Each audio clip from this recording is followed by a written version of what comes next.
नमस्कार मित्रों, आज हम एक महान ऋषि के बारे में बताएंगे जिन्होंने प्यार किया था पर उनको प्यार में धोखा मिला। धोखा मिलने पर कठोर तपस्या की और पड़ गया धरती पर अकाल। मित्रों, आज हम जानेंगे कि वो औरत कौन थी जिसके प्यार के चक्कर में फंसकर महान ऋषि को तपस्या करनी पड़ी थी, जिसका परिणाम धरती पर रहने वाले लोगों को झेलनी पड़ी थी। आइए हम जानते हैं वो औरत कौन थी, वो महान ऋषि कौन थे। हम पूरी जानकारी इस वीडियो के माध्यम से प्राप्त करेंगे। आप लोगों से यही निवेदन है कि वीडियो के एंड तक बने रहें। अगर वीडियो को लाइक नहीं किए हैं तो वीडियो को लाइक कर दें और चैनल को सब्सक्राइब नहीं किए हैं अभी तक तो चैनल को सब्सक्राइब कर दें। इसी तरह की जानकारी आप लोगों के पास पहुंचते रहेगी। पौराणिक मान्यताओं में ऋषियों का जिक्र अक्सर सुनने को मिलता है। पौराणिक काल में कई महान ऋषि हुए जिनकी तपस्या में स्वर्गलोक में बैठे देवता तक कांप उठते थे। इंद्रदेव अपने सिंहासन को खतरे में देख ऋषियों की तपस्या भंग करने के लिए स्वर्ग की अप्सराओं को धरती पर भेजते थे। यहाँ हम ऐसे ही एक ऋषि की कहानी बताने जा रहे हैं जिनकी तपस्या भंग करने के लिए स्वर्ग से एक अप्सरा आई। ऋषि उसकी अदाओं से मोहित हो गए। जब उन्हें प्यार में धोखा मिला तो पूरी स्त्री जाति से उन्होंने दूरी बना ली। ये है ऋषि विभांडा और अप्सरा उर्वशी की कहानी। विभांडक महान ऋषि कश्यप के पुत्र थे। अपने पिता की तरह ऋषि विभांडक भी महाज्ञानी और तपस्वी थे। विभांडक ऋषि बाल ब्रह्मचारी थे। वे ऋषि श्रृंग के पिता थे। ऋषि श्रृंग का जिक्र रामायण में अक्सर मिलता है। राजा दशरथ के पुत्र प्राप्ति के लिए ऋषि श्रृंग से ही यज्ञ करवाया था और फिर श्री राम का जन्म हुआ था। कहा जाता है कि एक बार ऋषि विभांडक कठोर तपस्या कर रहे थे।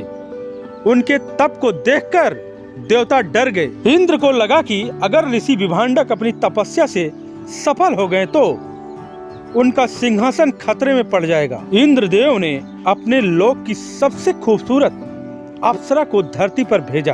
अप्सरा उर्वशी धरती पर ऋषि विभांडक की तपस्या भंग करने के लिए धरती पर पहुंची। उर्वशी ने अपने अदाओं से ऋषि को मोहित कर दिया। ऋषि विभांडक उर्वशी के मोह में पड़ गए। दोनों में काफी दिन सहवास भोग विलास हुआ और फिर एक पुत्र का जन्म हुआ।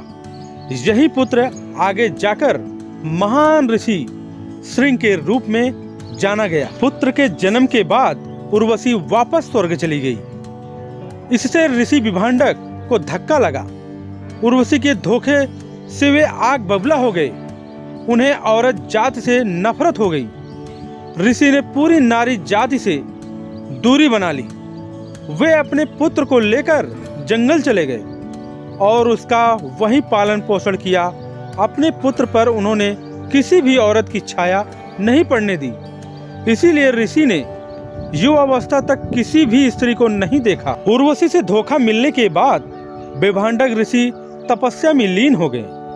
उनकी घोर तपस्या से आसपास के राज्यों में अकाल पड़ गया। बरसात न होने से जमीन सूख गई।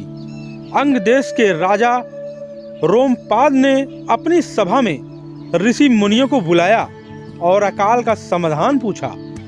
ऋषियों ने कहा कि ये विभांडक ऋषि के कोप का नतीजा है।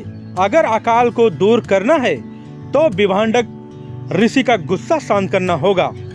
ऋषियों ने राजा से कहा कि अगर वह विभांडक ऋषि के पुत्र ऋषि श्रृंग को किसी तरह जंगल से बाहर निकालने में सफल हो जाते हैं तो अकाल का समाधान हो जाएगा। राजा रोमपाद को पता चला कि ऋषि श्रृंग ने अपने जीवन में कभी कोई स्त्री नहीं देखी है। उन्होंने अपनी दासियों को बुलाया और ऋषि श्रृंग को मोहित कर जंगल से बाहर निकालने के लिए कहा। दासियां जंगल में गईं और ऋषि श्रृंग को अपने जाल में फंसाकर नगर में ले आई। विभांडक ऋषि को जब पता चला तो उन्हें गुस्सा आया और वे राजा रोमपाद के महल में पहुंच गए। राजा ने उनका गुस्सा शांत करने के लिए अपनी बेटी शांता का विवाह ऋषि श्रृंग से करने का प्रस्ताव रखा।